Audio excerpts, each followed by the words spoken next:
Et on est parti pour la ronde 5 au championnat de France Alpe d'Huez. Alors bonjour à toutes et à tous. Les amis, il s'est passé plein de choses pendant cette partie, des choses drôles. Un chien a littéralement mangé ma feuille de partie, c'est pas une blague. Il y a un chien qui a vraiment bouffé ma feuille de match. Écoutez, ça m'est jamais arrivé, je crois, avant. J'étais avec un pote et ouais, il y avait un chien, le chien a mangé ma feuille de partie. Donc je l'ai retrouvé en mille morceaux sur le canapé, ça m'a pas fait plaisir sur le coup. Mais bon, c'est la vie, c'est les aléas des tournois d'échecs, on va dire. Et après, malheureusement, il s'est passé des choses un peu moins drôles. Je vous en parlerai en fait pendant le match. Donc mon adversaire du jour, c'est Paul Rabette. Il est presque 2000 Elo. Tout comme moi, il fait pas un très bon tournoi. Il a un point sur 4 également. Donc je pense pas qu'il soit très content de ça. Et le problème, c'est que lorsque j'essaie de me préparer contre lui, contre tous mes adversaires du tournoi jusqu'à présent, en fait, j'ai aucune info et c'est donc impossible de me préparer. Donc je commence à en avoir marre, quoi. Je me dis: «Mais c'est bon, moi, je veux les préparer ces gens à un moment». Et ce que je fais, c'est que je regarde ce qu'il joue, enfin les tournois, enfin les parties qu'il a jouées, pardon, dans ce tournoi. Je vois qu'il a affronté l'un de mes potes. J'appelle, ce pote en question et je lui demande en fait, ce qu'il lui a joué parce que mon pote avait tout comme moi les noirs et en fait, il m'a dit qu'il lui a joué D4. OK, D4 après c'est un peu vaste et il m'a dit que sur la semi-slab, donc ce que j'ai l'intention de lui jouer, bah, il m'a dit qu'il allait faire la variante, d'échange. Alors c'est pas une science exacte, hein, parce que, bah, il ne l'a pas affronté sur la variante d'échange, mais il aurait comme moi, en fait, une source disant qu'il joue, la prise sur la semi-slave. Bon, c'est un peu vague tout ça. Après, c'est vrai que j'ai pas de meilleures infos, donc bah, je me prépare du mieux que je peux sur la variante d'échange et la partie commence. Mon adversaire qui arrive, qui est jeune, hein, d'ailleurs, il y a une quinzaine d'années, je pense. Il est très sympa, hein, il a l'air d'être content de jouer contre moi, donc ça, c'est un indicateur pour me dire qu'il s'est peut-être préparé parce que, en fait, j'ai l'impression que depuis que j'ai une chaîne YouTube, les joueurs sont plus expressifs lorsqu'ils m'affrontent. Donc peut-être je suis parano, mais du coup, en fait, c'est un peu mon indicateur, on va dire, pour savoir si quelqu'un est préparé. S'il est content de me jouer, a priori, bah, je pense qu'il est prêt. Moi aussi, je suis content de jouer contre quelqu'un que je connais, quoi. Enfin bref. Donc là, il commence par D4. Pas trop de surprise, hein, jusque-là. Je fais D5. Il fait C4. Je fais C6. Et là, le moment fatidique. Va-t-il rentrer dans la variante d'échange? S'il joue pas ça, bah, j'ai plus de prépa, hein. Clairement, j'ai travaillé que ça. Et oui, les amis, il prend ce pion en D5. Il rentre dans la variante d'échange.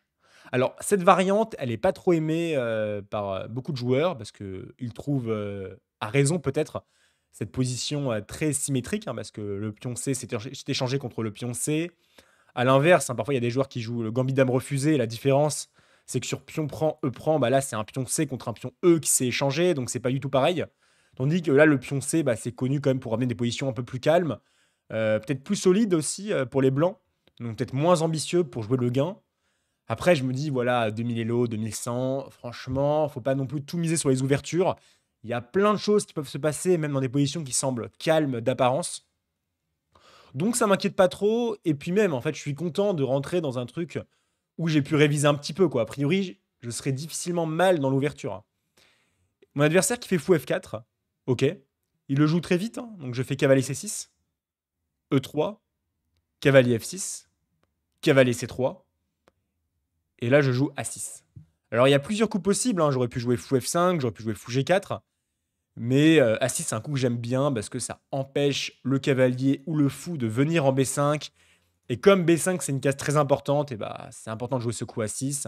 On l'envoie très très souvent dans la plupart des positions d'ailleurs. Après, peut-être l'inconvénient, c'est que ça peut affaiblir la case C5, hein, parce que si un cavalier arrive en C5, on voit que ça peut être plus dur de jouer B6. Enfin bref, A6 reste un très bon coup et le coup que je préfère dans cette position. Mon adversaire qui continue avec cavalier F3. Et ici, j'envoie le fou en G4. J'exerce un clouage. Lorsque le cavalier arrive en F3, j'estime que c'est le moment. S'il avait joué H3, bah là, je me tiens prêt à échanger mon fou contre son cavalier pour jouer, on va dire, peut-être sur la poussée avec E5, plus tard du moins. Donc, ok, je suis prêt à ça. Donc, sur fou G4, il fait fou E2 et je joue E6. Alors, fou E2, j'ai un doute en fait, j'arrive pas à savoir si je me suis préparé sur fou E2 ou sur fou D3. Et j'hésite un petit peu, mais ok, fou E2, ça me dit un truc. Il fait petit roc. Et là, pareil, je me repose une question. Est-ce que le fou doit aller en E7 ou bien en D6? C'est une question assez intéressante à se poser. Naturellement, on a envie d'envoyer le fou le plus loin possible. Après, c'est vrai qu'il y avait des variantes que j'avais étudiées, en fait, où le fou était en E7 et d'autres, en D6, donc c'est facile de se mélanger, lorsqu'on s'est préparé il y a pas longtemps surtout. Donc j'essaie un peu de me rappeler de la position. Je pense que le seul inconvénient de fou D6, ça pourrait être si le cavalier en E5 est dérangeant, mais je pense que sur cavalier E5, on peut faire fou prend E2, sur dame prend E2, fou prend, pion prend, cavalier D7. Le pion E5 qui demeure, très, très fragile. Tandis que sur fou prend, je pense que pareil, cette position, avec F4, elle est plutôt bonne pour les noirs. Le pion E3 qui est très faible, on voit que les noirs sont un peu faibles, enfin les blancs sont un peu faibles sur case noire. Je pense que je vais jouer dame B6 au prochain. Donc ok, je me dis que cavalier E5, ça n'a pas l'air si facile à jouer. Peut-être c'est jouable, mais en tout cas, c'est pas un coup qui me fait spécialement peur. Et ici, donc, il décide de prendre mon fou en D6, ce qui est logique après tout. Je reprends de la dame, et là, il joue tour C1. Alors tour C1, c'est très standard. L'idée, ça va être tout simplement de d'amener ce cavalier en A4. Et en général, dans la variante d'échange de la semi-slave, les blancs jouent sur la colonne C et plus précisément sur la case C5. En général, il y a un cavalier qui va se retrouver en C5. Donc je fais petit roc, il fait cavalier A4 pour aller en C5, pas de surprise. Je fais tour à C8 pour jouer sur la colonne C. De toute façon, tour FC8, il y aurait déjà cavalier B6. Ce serait une fourchette, donc il n'y a pas trop à hésiter. Je fais tour à C8. Et là, il joue dame B3. Donc il me semble que j'ai pas étudié cette position. Attendez, pas dame B3, excusez-moi, c'est cavalier C5 pour attaquer mon pion. Donc là, bah, le pion est attaqué, j'ai fait tour C7. Et maintenant, il joue dame B3, pardon. Et voilà, cette position, il me semble pas que je l'ai étudiée dans cet ordre exactement. En fait, c'est marrant, mais il me semble que je l'ai étudié avec. Il me semble avec un H3 intermédiaire ou un truc comme ça, mais c'est pas exactement pareil. Il y a une petite différence. Mais OK, je j'ai quand même, des idées sur cette position. Alors voilà, là le pion, B7 est attaqué 2 fois pour l'instant, c'est le premier truc à régler. Donc c'est vrai que je pourrais jouer, un coup défensif comme par exemple, tour B8. Tour B8, ça me permettrait de défendre en B7. Après tour B8, c'est un peu passif je trouve parce que la tour, on n'a pas forcément envie de la mobiliser en B8, là où elle serait un peu bloquée en B8. On préfère plutôt la voir ailleurs comme par exemple en E8 parce que souvent j'ai envie de pousser le pion en E5. Donc, au lieu de tour B8, ça, c'est une idée que j'ai révisée en fait. Enfin, plutôt, je me suis remémoré parce que je l'avais déjà vu il y a quelques années. Mais en fait, ici, il y a le coup Dame E7 qui est très intéressant, qui me permet de défendre 2 fois B7. Donc, ça, c'est pas mal. Je m'extirpe aussi d'éventuels problèmes sur, par exemple, cavalier prend B7, qui attaquerait la dame dans certaines variantes. Et aussi, surtout, le plus important, je pense, c'est que je prépare la poussée de E5, comme la dame est en E7. Donc ici, mon adversaire, là, je m'attendais vraiment à 2 coups, je pense. Soit H3 et dans ce cas, je pense que j'aurais fait, fou prend et tour C8. Peut-être 5 tout de suite, hein, faudrait là, j'aurais réfléchi un peu à l'ordre de coups, mais peut-être tour C8 d'abord. Après, le truc intéressant, c'est peut-être que cavalier D3, ça dissuade un petit peu de jouer E5. Peut-être que maintenant E5, c'est très dur à jouer à cause des problèmes, sur D5. Donc ça, c'est intéressant et du coup, peut-être que je dois jouer E5 tout de suite. Bon. Je connais pas les détails, mais ça me paraît peut-être le E5 qui me semble plus fort en tout cas. Et au lieu de H3, j'ai pensé aussi à tour C2. Idée très naturelle de simplement doubler les tours. Tour C8, tour C1. Après, peut-être que je peux jouer cavalier A5. Mais sur dame A3, c'est vrai que bon, je dois peut-être revenir en C6. Hein. Je me vois bizarrement. Cavalier C4, ça me paraît un peu risqué quand même. Ça me paraît un petit peu risqué, donc je sais pas trop quoi en penser. Donc à la place de tout ça, évidemment, je m'attendais à tour C2, hein, ça c'est sûr. Et je décide plutôt de faire, enfin mon adversaire, pardon, décide de faire le coup dame B6. Alors dame B6, c'est un coup que j'ai jamais vu. Donc définitivement, en fait, je pars du postulat que c'est un coup qui est imprécis parce que je ne l'ai jamais vu. Ah si, je l'ai vu dans une partie il y a pas longtemps, mais en fait, c'était une position tellement différente. C'était aussi une variante d'échange, mais c'était vraiment différent en fait. Du coup, je peux pas vraiment me répertorier à cette position. Donc tour B6, c'est un peu un coup inédit pour moi. Alors évidemment, bah, je comprends la menace, hein, je me pose la question, quelle est la menace de mon adversaire? Je la vois assez vite, hein, sur H6, mon adversaire peut jouer cavalier prend A6, sacrifie son cavalier, mais pas pour longtemps, parce que sur pion prend A6, le cavalier en C6 ne serait pas défendu, et après tour prend C6, eh bien les blancs gagneraient un pion. Peut-être que ce serait pas si clair d'ailleurs, après tour B7 pour récupérer celui-là en B7, mais bon, Tour prend B2, j'ai quand même perdu un pion au final. Je pense pas que j'ai envie de rentrer là-dedans. Donc, dame B6, je comprends l'idée. Je réfléchis à d'autres coups, par exemple, est-ce que je dois prendre ce cavalier dès maintenant? Mais je me dis que je préfère prendre ce cavalier une fois qu'il joue H3, parce que pour l'instant, en fait, ce cavalier, il est un petit peu cloué, c'est-à-dire dès qu'il bouge le cavalier, bah, je prends le fou, quoi. Donc, autant ne pas se précipiter, j'ai l'impression que je dois plutôt prendre mon temps là-dessus. Et finalement, après quelques minutes de réflexion, je décide de jouer le coup le plus logique, tour C8. Alors tour C8, il y a une seule variante que j'ai vérifiée, pour tout vous dire. En fait, sur cavalier prend B7, ici, je me suis assuré que par exemple, tour prend B7, ça me posait pas. Non, en fait, ça, c'est pas compliqué, je crois. Attendez. Non, le truc que j'ai regardé, il me semble, c'est cavalier prend A6, B prend A6 et fou prend A6. Ouais, c'est ça que j'ai vérifié. Et quai D7, en fait, ça pose pas trop de problèmes. Attendez, c'est quoi le truc c'est dans ce sens-là? Fou prend A6 peut-être. Ah oui, voilà, c'est bon, excusez-moi. B prend A6, cavalier prend A6 maintenant. Et là, c'est vrai que c'est important par contre de trouver un coup parce que là, mon cavalier est attaqué, enfin ma tour est attaquée, et le cavalier en C6, bah, il est attaqué deux fois en fait. Donc si je bouge la tour, par exemple tour B7, bah là, tour prend C6, on peut en fait rentrer dans une position hyper chaude avec tour prend B6, tour prend C8, cavalier E8, cavalier C7, c'est super dangereux, hein. Là, il y a tour prend E8 imparable. Donc ça, je dois faire gaffe. Donc en fait, tout simplement sur fou prend A6, pion prend A6 et cavalier prend A6, je vous laisse mettre sur pause. Ici, j'ai vu qu'en fait, le coup cavalier D7 me permettait de tenir la baraque, parce que la dame est attaquée, et surtout la dame ne peut pas rester en contact avec la tour en C7. Donc la dame bouge par exemple en B5, et là, je peux simplement jouer cavalier A7. Je pense qu'il y a d'autres trucs possibles, mais j'ai vu que cavalier A7 faisait bien le travail, hein, parce que sur tour prend C7, il y aurait simplement, peut-être tour prend, tout simplement. Tour prend d'abord, et puis il y a pas de problème. Au début, je voulais jouer cavalier prend, tour prend et cavalier F8. Je pense que je serais mieux, mais je pense que juste reprendre de la tour m'offre une position gagnante, hein, tout simplement. J'ai une pièce de plus, quoi. Donc, ok. En fait, la prise en A6, elle est défendue. Donc, sur tour C8, je me demande ce qu'il va faire. Parce que là, j'ai l'impression qu'en fait, son coup de dame B6, il va pas être si facile à justifier. Parce que la dame, c'est vrai qu'elle a l'air active en B6. C'est un coup qui me semblait fort à première vue. Mais en fait, je me dis, bah lui, il menace pas grand-chose. Et moi, mon plan après, il est très simple. C'est sans doute de prendre ce cavalier, puis d'envoyer E5. Idéalement, j'aimerais bien qu'il fasse H3 pour que je prenne et qu'ensuite j'envoie E5. Mais je me dis, même sans ça, je pense que je vais envoyer E5 dans tous les cas. Et là, mon adversaire, on a quand même pas mal un petit peu réfléchi tous les deux. Moi, j'ai pris, je crois qu'il me reste 45 minutes sur ma pendule. Lui, il lui reste un peu plus, je crois 1h10, un truc comme ça. Et là, il va commencer à réfléchir longtemps.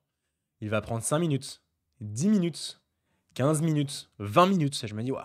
Je me dis même qu'il abuse là. Enfin, c'est bon, on joue un coup quoi. Je me dis au pire, je sais pas, je joue cavalier D3 pour contrôler le E5 et puis basta quoi.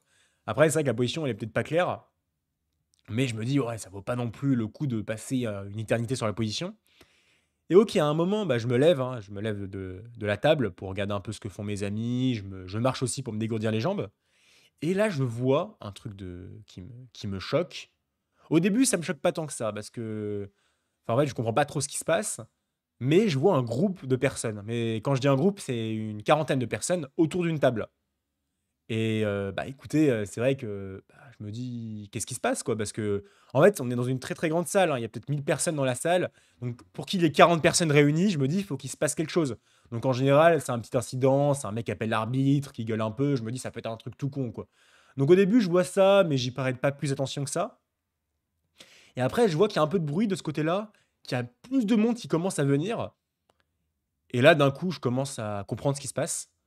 Je vois une personne assez âgée qui est allongée sur le sol. Et là, je me dis, OK, c'est quelqu'un dans l'open vétéran, parce qu'il y a un open pour les vétérans, qui commence à faire un malaise. Donc là, évidemment, bah, la question qu'on se pose, c'est est-ce que tout va bien? Comme je vois beaucoup de monde autour, en fait, bah, je sais pas, ça a l'air un peu délicat. Moi, je sais que j'ai déjà vu une scène comme ça dans un tournoi il y a longtemps. Et en fait, bah, c'était un malaise, mais il y avait rien de grave, en fait. Du coup, dans mon cerveau, moi, je vois un malaise, je me dis pas forcément, c'est dangereux. Mais c'est vrai que comme c'est une personne plus âgée, on se dit pas, en fait, c'est plus inquiétant. Si c'est moi qui fais un malaise, on se dit juste, bah, je manque de sucre, quoi. Enfin, on se dit pas, il se passe un truc de dingue. Mais quand c'est une personne plus âgée, en fait, on sait pas si c'est un malaise, un arrêt cardiaque, enfin, on sait pas, en fait. Donc là, je commence à être un peu interpellé. Mon adversaire, pareil, hein, qui commence aussi à regarder ce qui se passe. Et en fait, je vois que tout le monde, regarde de ce côté-là. Je regarde mon adversaire en mode: «Est-ce qu'on arrête la pendule?» Enfin, on se regarde un peu dans pour essayer de comprendre et finalement, les arbitres, qui nous disent d'arrêter la pendule et là, il y a un truc vraiment qui me fait bizarre. J'entends, quelqu'un dire, en criant d'ailleurs: «S'il vous plaît, ramenez un défibrillateur» et là, je me dis: «Ah ouais, c'est pas un malaise du tout en fait, peut-être que, bah, il se passe, il fait un arrêt cardiaque quoi». Enfin donc évidemment, là, c'est beaucoup plus grave malheureusement et donc bah, toute la salle a été évacuée. Il y a un truc qui m'a choqué par contre, peut-être que j'interprète mal, ce qui s'est passé, mais je trouve ça glauque. Il y a quand même des gens, hein, lorsque le en fait, il y a un mec qui faisait un malaise, enfin, c'est plus qu'un malaise, il fait sans doute une attaque cardiaque, enfin, il y a un truc grave qui se passe, quoi. Il y a quelqu'un qui est peut-être en train de mourir, quoi et en fait, tu vois des gens qui sont en train encore de réfléchir, pendant leur partie, qui s'en foutent. Parce qu'en fait, pendant que les gens arrêtent la pendule, bah, les gens, ils réfléchissent encore, mais en se disant: «Bah, je sais pas, je gratte du temps et cetera», mais putain, je me dis, ouais, il y en a, ils sont fous, quoi et si je parle de ça, c'est que, bah, il y a pas qu'une seule personne, qui a fait ça. Je voyais vraiment, quelques dizaines de personnes qui étaient encore en train de réfléchir, pendant leur partie. Bon, après voilà, je sais pas, peut-être que j'interprète mal, peut-être qu'ils ont pas compris ce qui se passait, mais ouais, ça me paraît quand même, plus que glauque. Enfin bref, là, cette fois-ci, bah, toute la salle était évacuée, donc tout le monde, sort de la salle. On attend peut-être u une bonne heure, hein, donc ça nous coupe un peu de la partie parce qu'on attend peut-être une bonne heure dehors. Ça peut faire peur aussi du point de vue de la triche parce qu'on peut se dire: «Bah, maintenant, c'est trop facile de tricher, quoi. Il suffit que le mec, il rentre chez lui, il prenne son tel et c'est fini». Après, moi, je m'inquiétais pas trop du point de vue de mon adversaire. Il avait l'air vraiment honnête, vraiment sympathique. Je pense pas une seule seconde qu'il aurait triché, donc en fait, bon, c'est je me suis plus dit ça, sur le coup pour d'autres personnes, mais pour, ma situation actuelle, bah, je me disais pas trop ça et surtout j'espérais que le mec le mec qui a eu un problème, aille bien, en fait. C'est plutôt ça que j'espérais qu'il y avait pas d'incident grave et que tout allait rentrer dans l'ordre. Donc voilà, c'est tout ce que j'ai sur cet événement. Donc la finalité de l'histoire pour la raconter, c'est que, bah, apparemment, il y a eu une annonce au micro et bah, tout va bien. Apparemment, la il y a quand même les pompiers qui sont arrivés, hein. Il y a les pompiers, le SAMU. Donc c'est quelque chose de grave, de sérieux, mais apparemment, ça s'est réglé. J'ai pas envie de parler trop de ce sujet parce que j'ai pas envie de faire dire quelque chose de maladroit. De ce que j'ai entendu du moins pendant le tournoi, c'est qu'il y a pas eu de complications, mais voilà, j'espère que tout s'est bien passé en tout cas. Donc évidemment, bah, à la fin, on retourne dans la partie. C'est vrai que ça fait très drôle de revenir, dans le match. Je sais que des joueurs ont fait match nul après ce moment. Après voilà, franchement, c'est très dur de revenir dans la partie, mais je me dis: «Bah, ouais, enfin, de toute façon, il y a pas le choix, quoi, il y a pas le choix. Enfin, je vais pas abandonner non plus». Et donc on reprend la partie. Mon adversaire qui se remet à réfléchir, pareil, hein, je pense qu'il était un peu perturbé et il réfléchit encore, une dizaine de minutes et finalement, il va jouer un coup qui me surprend, en fait. Il va jouer, dame B3. Alors dame B3, au début, je me dis: «Mais qu'est-ce que c'est que ce coup pourri, quoi?» Il fait dame B6, puis dame B3 et moi, j'ai fait tour C8, hein, donc j'ai pas perdu de temps, en fait. Ma tour, c'est normal qu'elle aille en C8 et là, je me dis: «Bon, bah, déjà, je sais qu'il a pas triché, hein». Je trouve pas du tout ce coup bizarre, mais ouais, ça me paraît bizarre dame B3. Après, je suis pas encore rentré dans la partie, hein. Je vous ai dit, bah, il y a eu une heure de coupure, il y a eu un incident qui fait pas trop du bien au moral, donc évidemment, je suis pas encore à 100 dans la partie, mais je comprends quand même que dame B3, ça a pas l'air terrible. Donc finalement, sur dame B3, je fais E5. Le coup que j'avais convenu de faire, bah, j'ai pas pensé à dame B3, mais c'était mon plan E5, donc je joue E5 et mon idée, c'est simplement, bah, de prendre le centre. Donc je m'attends surtout à pion prend E5, cavalier prend E5 et bah, sur cavalier prend E5, en fait, je vois fou prend E2. Donc ça, bah, ça me permettrait de gagner du matériel si je ne m'abuse, hein. Par exemple, sur tour E1, j'ai dame prend E5, tour prend E2 et tour prend C5 à la fin. J'ai une pièce de plus. Après, évidemment, bah, il va pas reprendre, le cavalier. Je pense qu'il peut jouer un coup. Bah, en fait, il a pas trop de choix. Je pense qu'il doit jouer cavalier D3 et s'il ne joue pas ce coup, je pense qu'il peut être vraiment mal, hein, parce que ce cavalier est attaqué de toute façon et en même temps, la tour, il faut qu'elle soit défendue 2 fois, donc cavalier 3 me paraît forcé. Donc on aurait pu rentrer là-dedans avec cavalier prend, fou prend, tour prend, tour prend une nouvelle fois, cavalier prend, fou prend et G prend. Je pense que les noirs sont un petit peu mieux, de par la structure de pion. Peut-être que les noirs sont un peu mieux, je sais pas. En tout cas, voilà, c'était une variante, plausible. Mais ici, mon adversaire qui va une nouvelle fois me surprendre. Ici, il joue un coup que je n'ai absolument pas anticipé. Il joue dame D1. Et là, dame D1, je me dis: «Mais c'est quoi ce délire?» Dame B OK, dame B6, dame B3, dame D1. il va bouger sa dame littéralement 3 fois, pour rien, quoi. Enfin, je me dis: «Bah, attends, là, t'abuses». Et là, en quelques secondes, je vois directement un truc, en fait, qui me permet d'avoir l'avantage. En fait, ici, je vois un truc qui est pas très compliqué, en plus. Je vois simplement, fou prend F3, fou prend F3, pion prend D4, pion prend D4 et cavalier prend E4. Je sacrifie mon cavalier sur le pion, dame prend et tour prend C5 à la fin et j'ai tout simplement un pion de plus. Donc ça, c'est un truc que je vois en quelques secondes, hein, et je me dis: «Bah, j'ai gagné un pion, super». Après sur dame D1, je m'attendais forcément à ce qu'il se passe un truc dans ce style parce que pour moi, c'est normal de gagner un pion. Et après, le truc, c'est que je me demande si la position, elle est si facile. Par exemple, je sais pas, au début, bah, sur, par exemple, tour D1, je me dis: «OK, là, je fais tour C4». Mais je me dis: «OK, est-ce que c'est si clair?» Parce que mon pion de plus, il est en D5 et c'est un tandem fou contre cavalier. Et je me dis quand même, le pion D5, il va être un peu pressé. Donc je me dis: «Est-ce que c'est un avantage, si écrasant?» Et en vrai, quand même, enfin, c'est un pion de plus, quoi. Et c'est un pion de plus net parce qu'il peut pas le gagner pour l'instant. Et là, au début, je fais donc évidemment, bah, je m'apprêtais à limite, j'allais attraper mon fou pour prendre le cavalier. Et là, je suis en train de me dire: «Alex, est-ce que t'as pas un truc meilleur quand même?» Et là, vous pourrez vous dire: «Mais comment ça, un truc meilleur? Enfin, je sais pas, je vais pas non plus, enfin, j'ai un pion, quoi».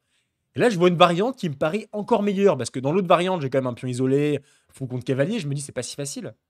Mais là, j'ai l'impression que je gagne un pion de plus net dans une autre variante que je vais vous montrer. En fait, ici, je vois le coup fou prend F3.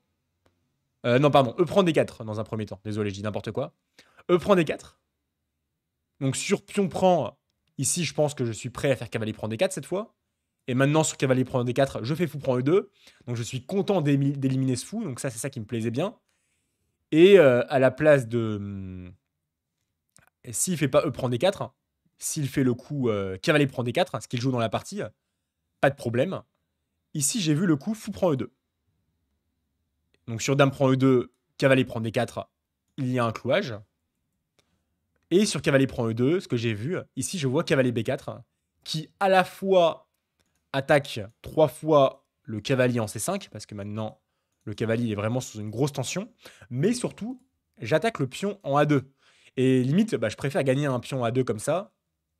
J'ai pas un fou contre cavalier, et je me dis, ok, au pire, il va jouer un truc du genre, je sais pas, cavalier B3, cavalier prend A2, et là, je suis très content de la position que j'ai obtenue. Pour moi, c'est un pion de plus, mais je laisse beaucoup moins de contre-jeu potentiel à mon adversaire.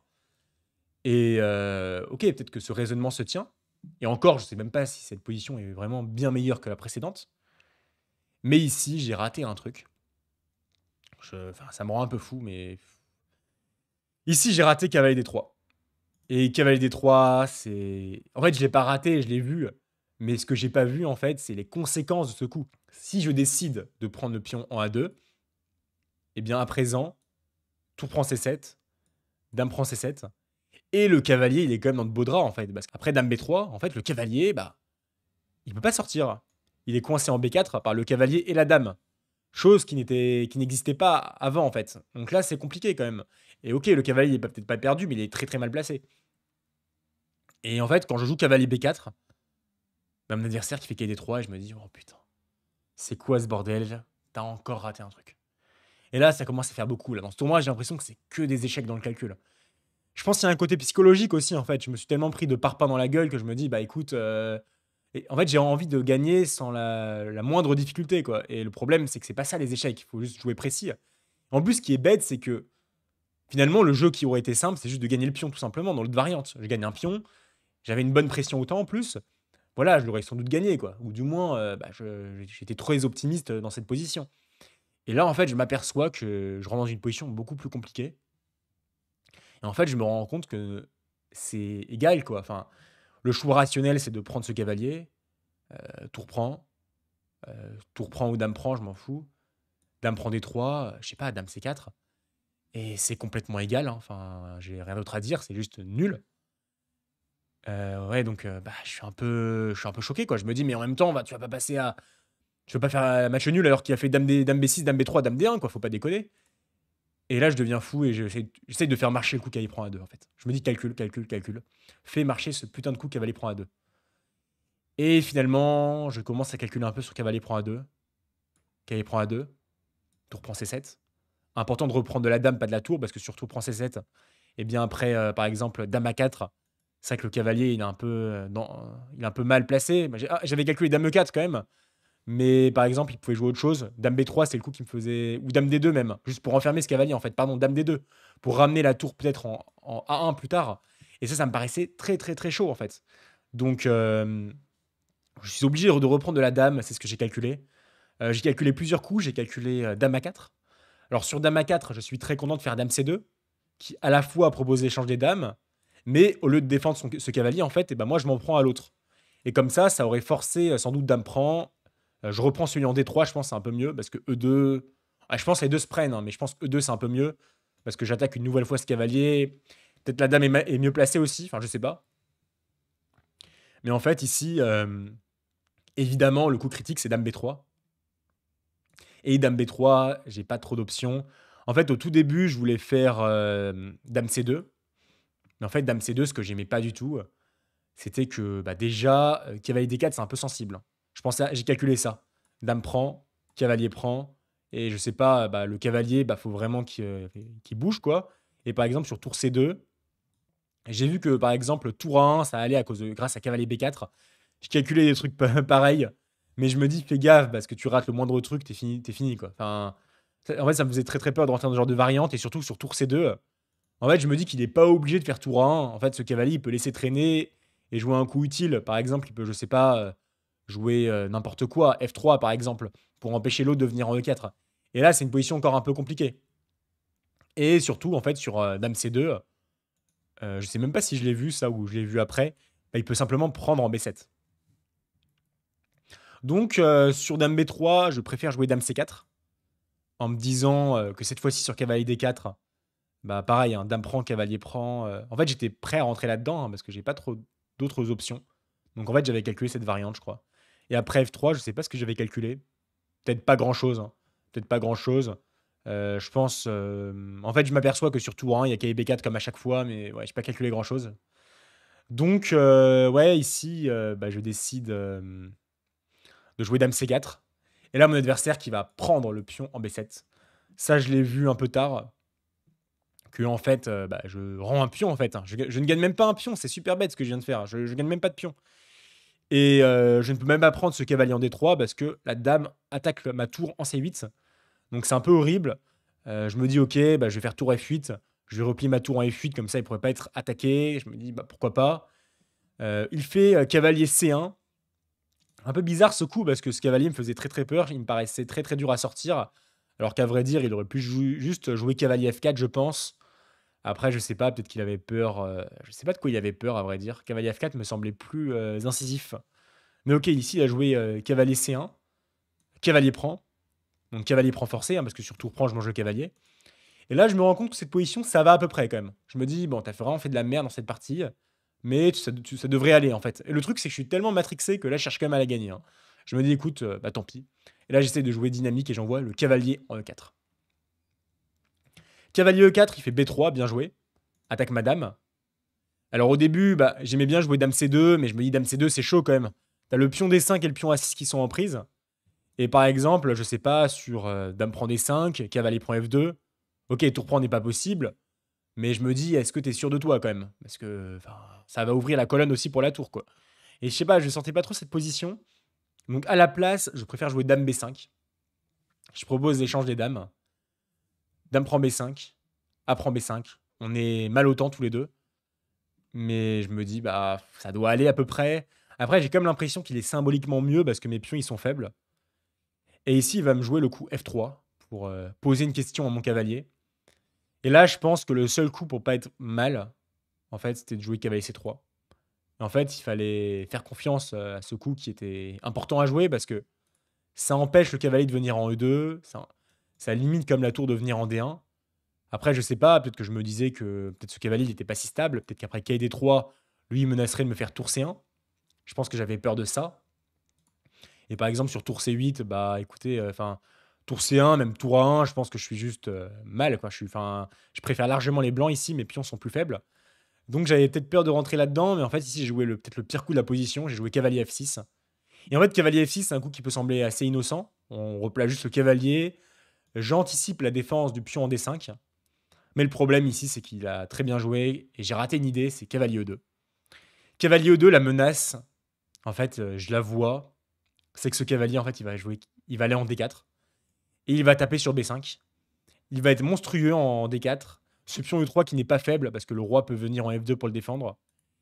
Et là, je m'aperçois que ma finale, ça va être un calvaire. Je fais tour C8 et là, il joue tour A1. Et là, on arrive au moment, en fait, où je me souviens plus de la partie parce que bah, le chien qui a mangé la partie, bah, du coup, pose problème à la récupération. Mais on arrive dans cette position. Je me rappelle plus exactement ce qui s'est passé parce que là, on était en Zeitnot. Mais bah, je sais que cette finale, elle est déjà presque perdante, je pense. Elle est très très dure à défendre, du moins.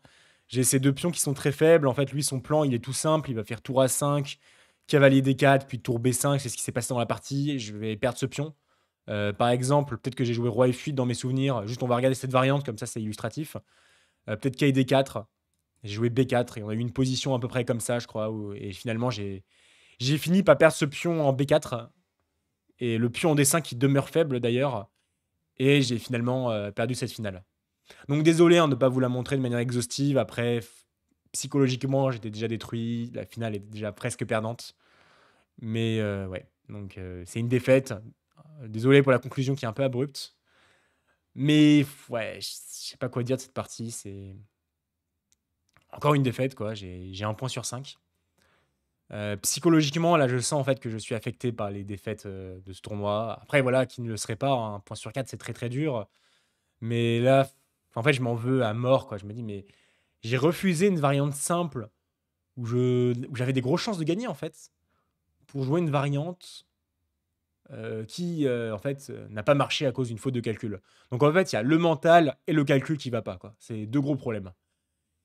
Et ouais, cette partie, là, pour le coup, je sais, vous savez, je crois que si vous avez suivi la ronde 3 ou la ronde 4, j'ai dit que je pensais à. Enfin, je pense dans d'autres contextes, j'aurais pensé à arrêter le tournoi. Là, évidemment, 1 sur 5, j'y pense un peu.